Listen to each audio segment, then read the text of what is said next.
Hi again, everyone, and welcome to another episode of The Next Chapter, a podcast featuring alumni from the College of Fine Arts and Communication here at Western Illinois University. My name is Buzz Hoon. I'm the interim dean for the college, and I'm also the host of the podcast. In each episode, we feature an alumnus from one of our programs in the college. Today, I'm talking with Amina Alexander, who graduated from WIU in 2021 with an MFA in theater. Welcome to the show. Hi. It's so great to have you on, and we're going to talk a lot about what you're doing, and we'll get to that in a little bit. But let's give everybody just a quick life update. Where are you, and what's going on? I am currently in New York City. This is where I live. What is going on? Where do I start is the question. It's been a wild ride since I left WIU and graduated. Currently, the next thing next week is the Tony Awards. Woo! Wow. So that's coming. So that's where I am right now. That's where my brain is. So, and we appreciate that you're able to join us on the podcast. And I always like to start with, a little bit about the childhood, because I think it's interesting that before somebody becomes a professional, they become a person. They have a personality, and I like to talk about influences on and people, whether it's where you grew up, and you're from Queens, New York, right? Yeah. And so, things that may have influenced you or made you into the person you are, aside from the professional side. Oof.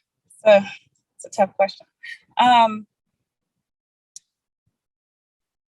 was blessed to have a few mentors coming up in the business. And one of them, who I'm not going to mention because he's a friend of mine, but also I can't tell him that he's my mentor because we're buddies. Anyway, he's taught me work ethic. And that's something that I carry in every room that I walk into. Show up, do your best, work the hardest, and you've earned your sleep kind of thing. So that humanizes me.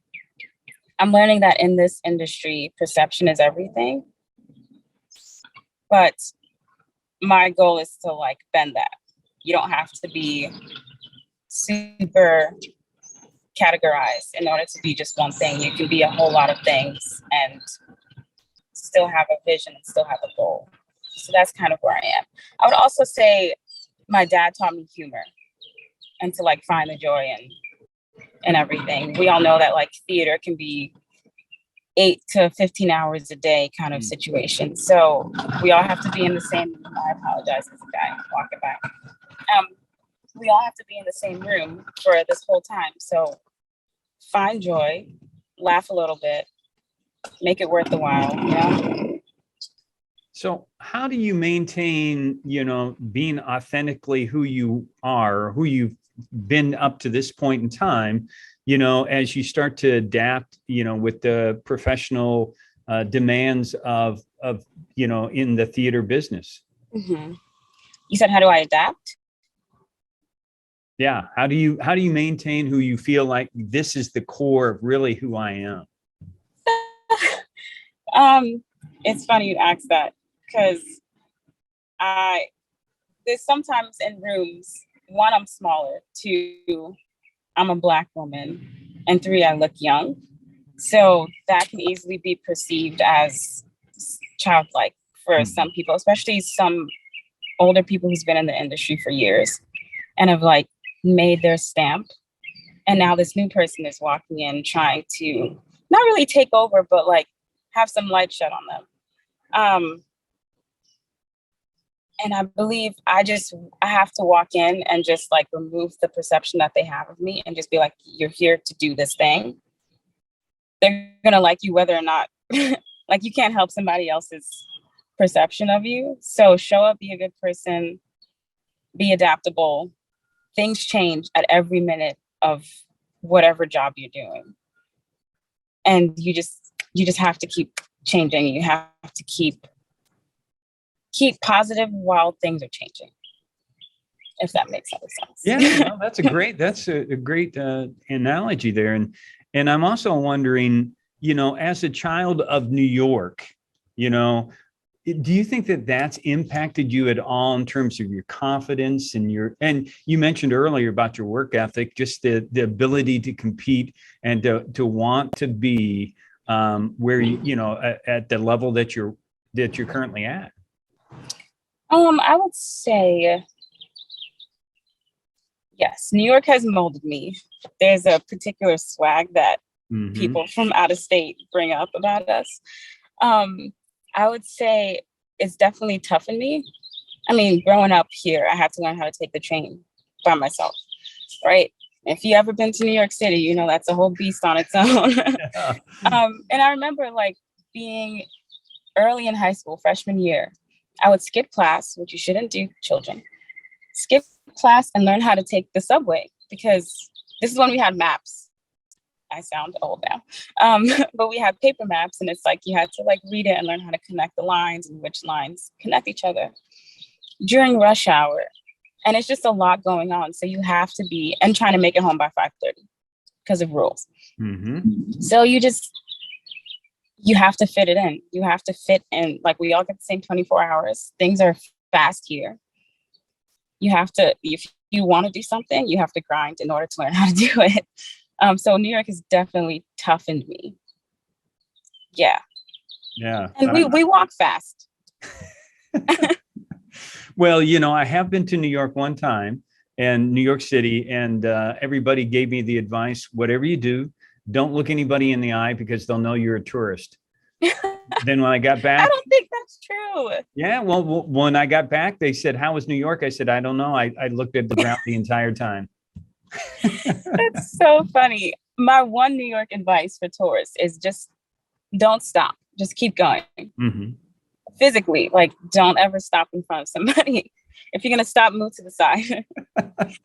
But it's funny I say that because they say like if you can make it here, you can make. I hate that terminology, but it's true. Like never stop moving because there's somebody else that's gonna rush in front of you and keep going. Or get mad because you stopped in front of them. But also be easy on yourself. You have to stop at some point. You have to take a break. Yeah. In high school, you mentioned, you know, when you did go to class, at some point in time, you must have been bitten by the theater bug, right? At some point, when did you get the realization that this was something you were interested in? In high school, so I went to Frank Sinatra School of the Arts. It was a fairly new performing arts school because we were in competition with LaGuardia Performing Arts School and Juilliard and things like that. So it was just up and coming. It was sponsored by Tony Bennett. So it was like the new performing arts school in New York City at the time, back in 2009. So I graduated in 2011.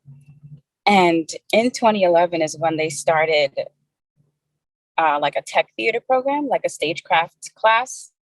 But I was going to the school with a concentration in vocal music. So when they started the stage tech class, I originally wanted to do sound design. Not in that anymore. When I got out of, since it was such like, it was one semester, when I got out of high school, my first job was at York College Performing Arts Center.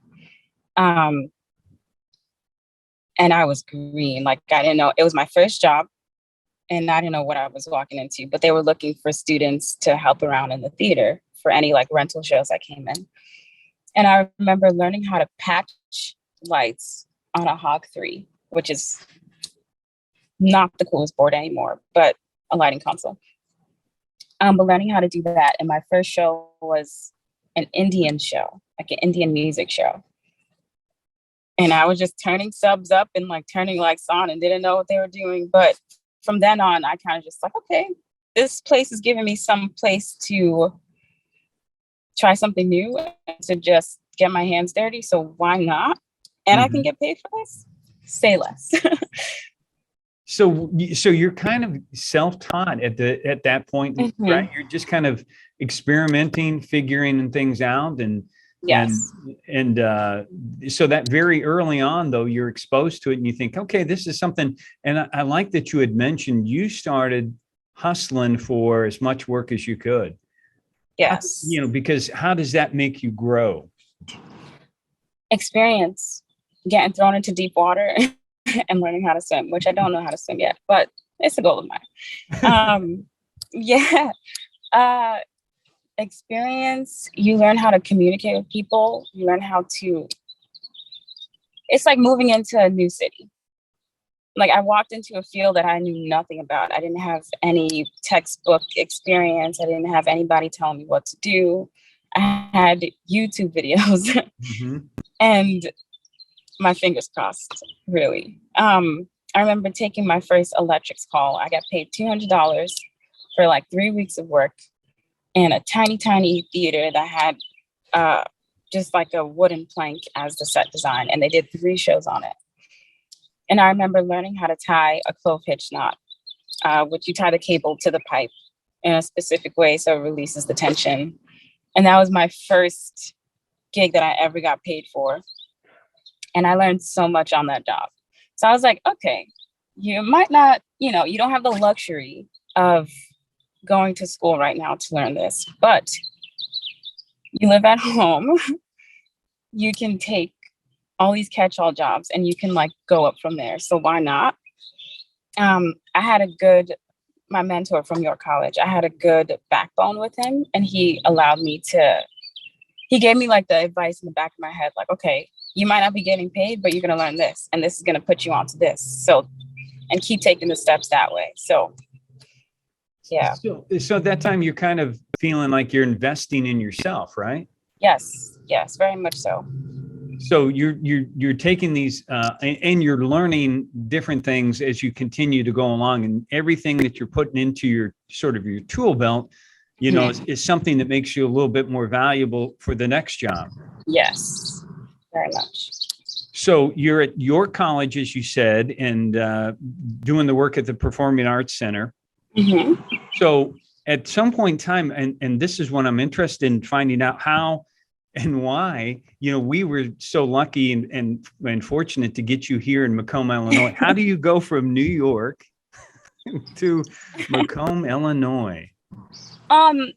There's this website called offstagejobs.com, and that's where you can filter whichever city you're in, and people just put jobs on there for technical purposes. So like for theater, if somebody's looking for a sound designer for 2 days, they'll just throw the ad up there and you can apply or like send in your resume and anything like that.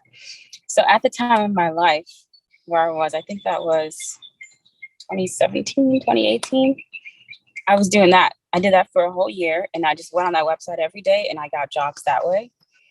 And then I was going through something in my life during 2018, and I was like, I really want to get out of the city.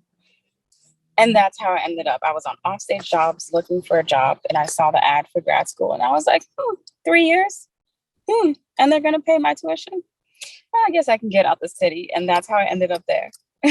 Wow. So what was your first impression when you made it to Macomb? You must have thought, there are a lot of cornfields here. Well, I did one interview with Josh, who was my mentor.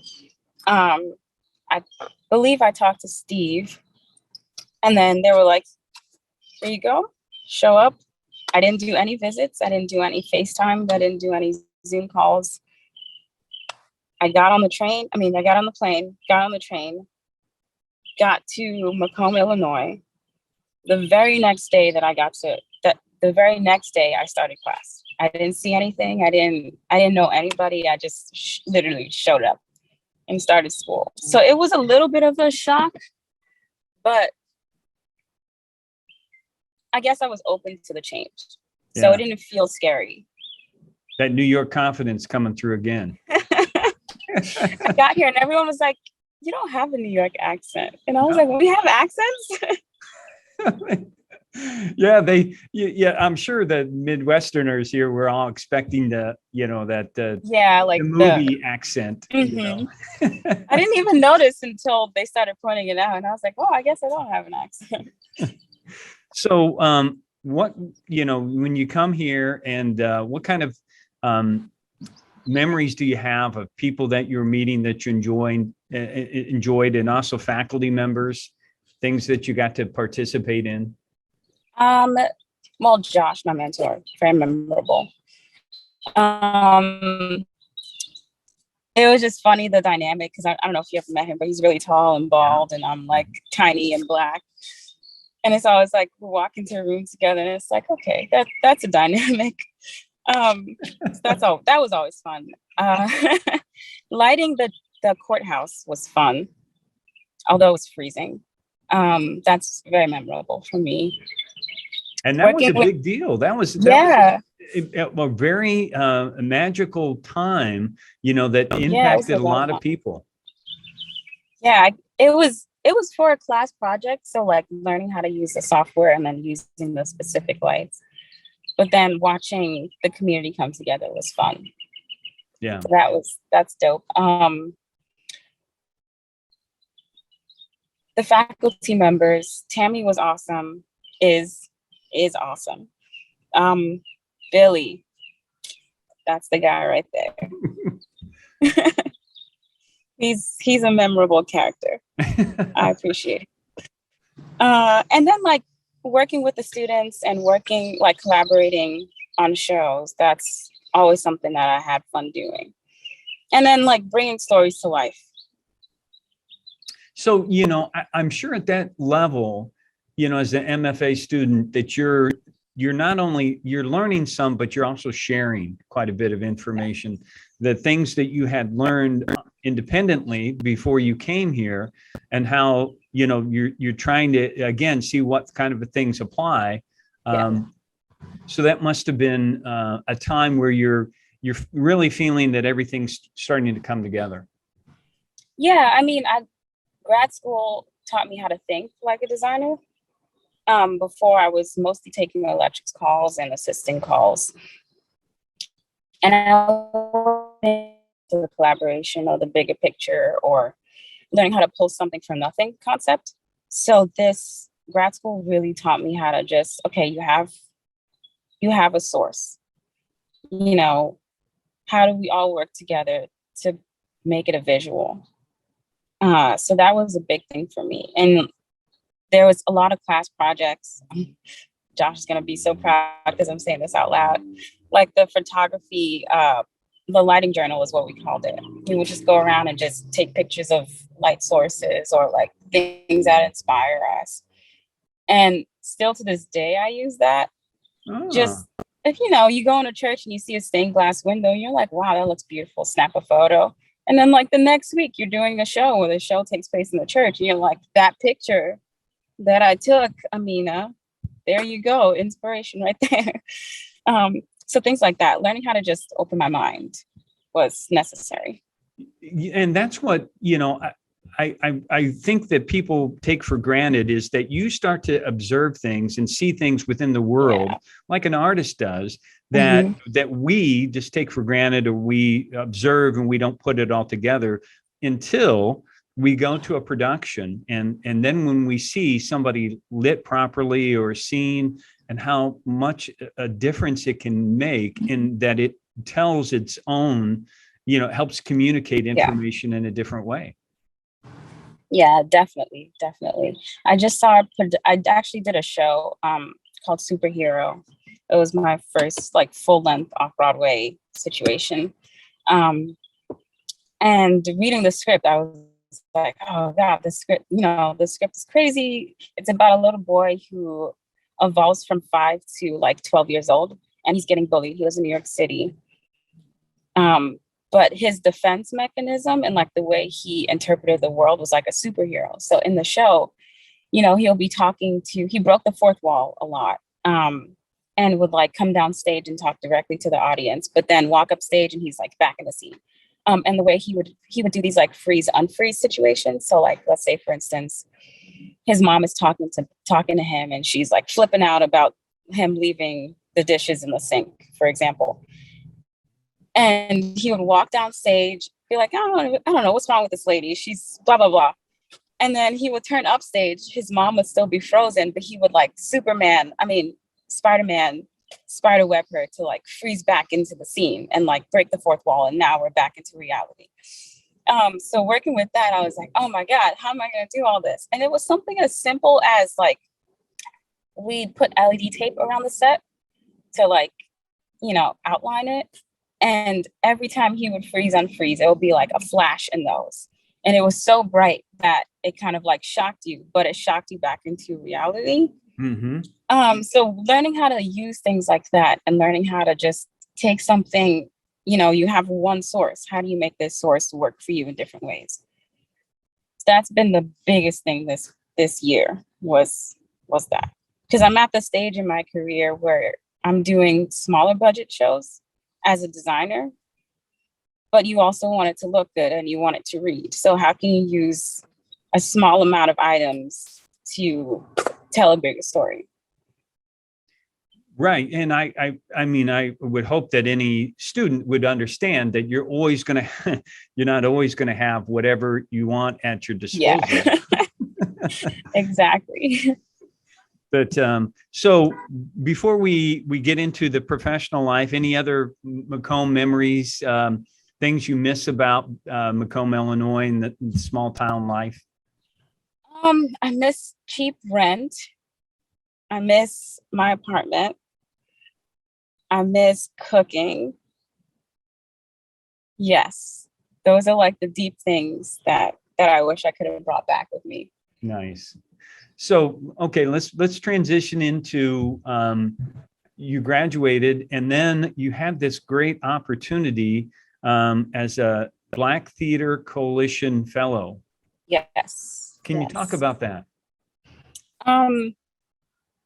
Yes, I can talk about that. I would love to say I remembered when I applied, but I do not remember. I think they started to kick off the program pre-pandemic, and then the pandemic happened, and then, things got shut down, et cetera, everyone's life. So I don't know, but I got this email saying like, oh, you applied to be a lighting fellow for Black Theater Coalition. We would love to interview you with Kathy Perkins. So I was like, what is this thing? But I followed up on the email, and I know Kathy Perkins personally. She's a lighting designer, a Black female lighting designer. And I did my first research project at WIU about her. So we had that relationship going. So she's like, I'm one of the members of this program, and we're looking for Black theater makers to, have this opportunity. So I was like, sure. I applied, interviewed with her. The interview went great. And then they sent me an email saying, we want to follow up with a second mentor for you. And I'm like, at this point, I was just like, okay, I don't really know what this program is, but I'm here for it. And I'm Black and I do theater and a coalition. So why not?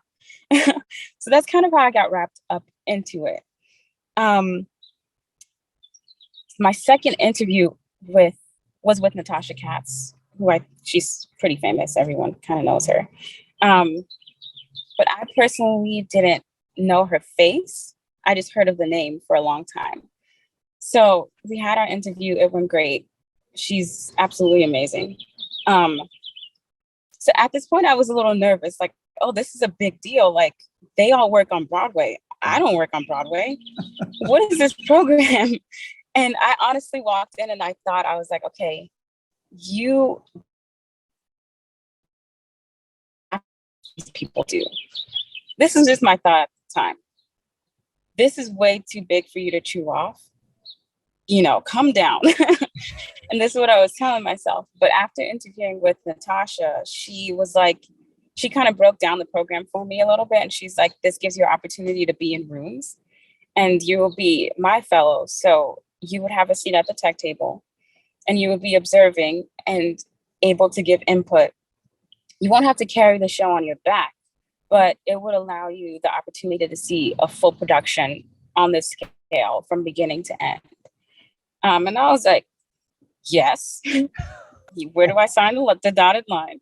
So I got accepted, which was a pretty big deal for me. So Black Theater Coalition, their mission statement is to remove the illusion of inclusion, which has been a pretty big deal for Black people on Broadway, period, this year. There's so many of us. It gives us the confidence to walk into a room and be like, I know exactly what I'm doing. Mm-hmm. I've been in rooms before. I know how to have the conversations. The design is interpreted by anybody. Art is art. You either like it or you don't. But I know how to walk into the room and have the conversation with you and give you the information that you need. And we can grow from this, which is not something a lot of people like me get the opportunity to do. Like I said, the first 7 years of my career, I was digging my way up, doing electrics calls and for myself. See opportunity to like sit at the tech table with anybody from any walk of life. Natasha has a zillion Tony Awards. I can sit at a dinner table and be like, Natasha, I did this plot. How do you feel about these angles? And we can sit there and like have a full conversation about this and pick our brains. And one of us might have a good idea. And that's just how it goes. At the end of the day, the sauce is still the sauce, is how you use the sauce, right? So that's what BTC gave me. That is awesome. And I'm sometimes wondering if you're pinching yourself saying, just the idea that, from when you first started messing with lights to where you are now, must be, it must be a dream come true. Yeah. I mean, like for me, the goal is to be Tony Awards. Like I just want to do work that's meaningful and to never get rid of the feeling of waking up every day and be like, oh, I don't feel like going to work today. Like I was working on Black No More. I don't know if you heard of that show before. It was off Broadway in the fall. And it was a pretty big deal here in New York. It's based off of the George Scholar, I think is his name, off of his book.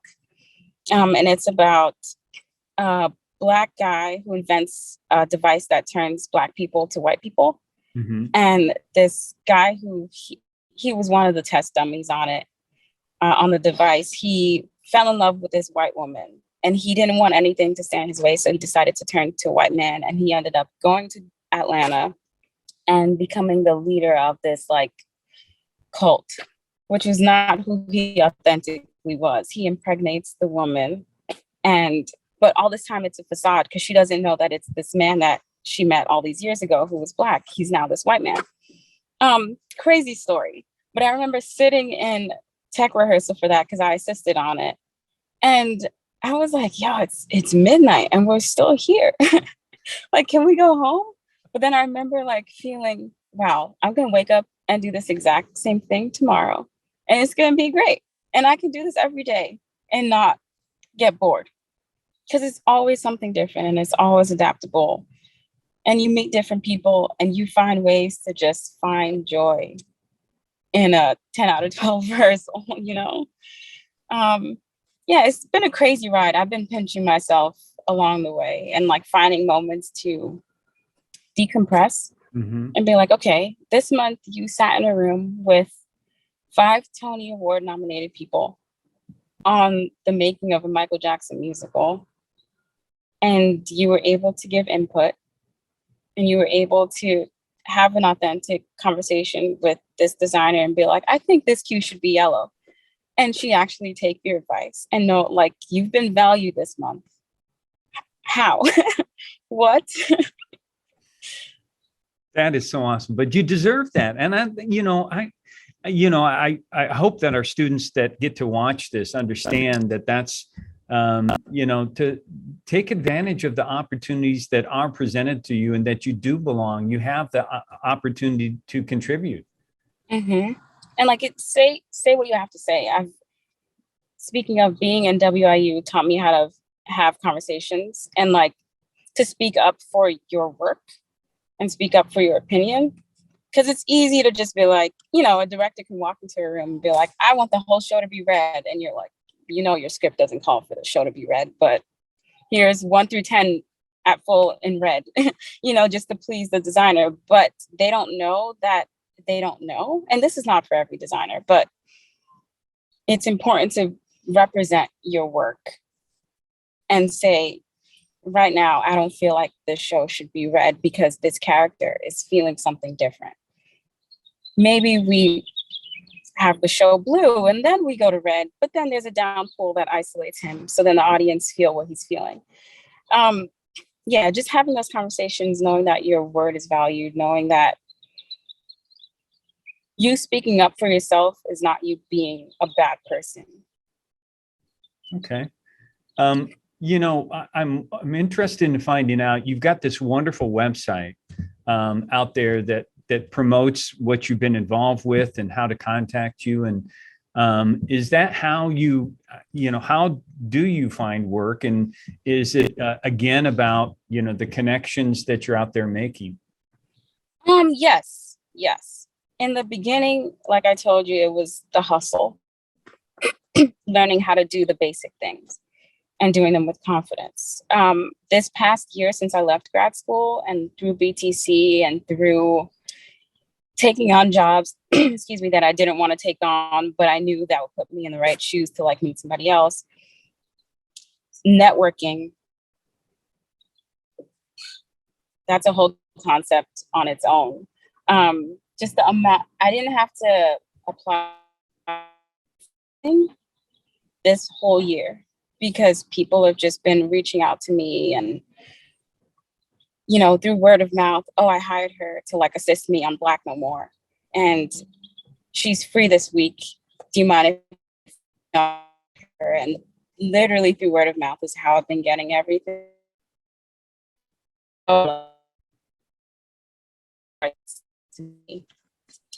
Going from the hustle to now just not having to send my resume at all.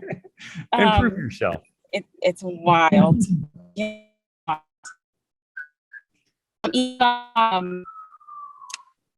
I was a COVID PA on the Tony Awards last year. Through word of mouth, I worked with the stage manager and he was just like, we need help. Can you come help us check people in and etc. And I met the lighting designer for the Tony Awards. I just checked him in to get his COVID test. And I was like, blah, blah, blah, I know you. If you ever need help, reach out. And he called me this past August to work on the Grammy Awards with him. And I was like, you remember me? I checked you in during COVID and like, here I am now. And I'm working with him on the Tonys again coming up. So it's wild what an introduction would do and where it would lead you. And just being a good person and showing up with a smile and doing that. Well, you've got that work ethic going for you too. So,